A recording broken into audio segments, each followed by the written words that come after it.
Ang mabuting balita ng Panginoon, ayon kay San Juan.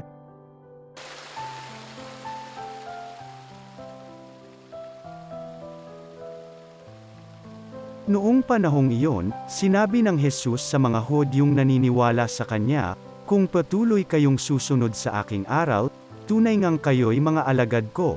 Makikilala ninyo ang katotohanan, at ang katotohanan ang magpapalaya sa inyo."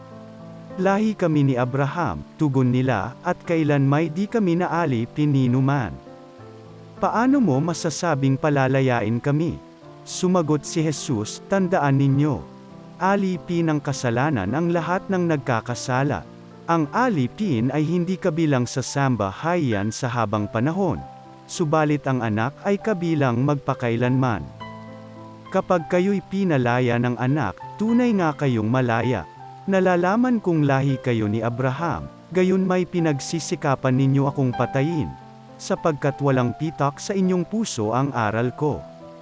Sinasabi ko ang aking nakita sa aking ama, ginagawa naman ninyo ang inyong narinig sa inyong ama. Sumagot sila, si Abraham ang aming ama. Kung kayo'y mga anak ni Abraham, tutularan ninyo ang kanyang ginawa, ani Jesus. Ngunit pinagsisikapan ninyo akong patayin, gayong sinasabi ko lamang ang katotohanang narinig ko sa Diyos.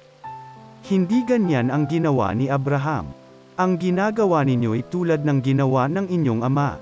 Hindi kami mga anak sa labas, tugon nila. Ang Diyos ang aming ama. Sinabi ni Jesus, kung talagang ang Diyos ang inyong ama, iibigin ninyo ako, sapagkat nagmula ako sa Diyos. Hindi ako naparito sa ganang sarili ko lamang, kundi sinugo niya ako. Ang mabuting balita ng Panginoon.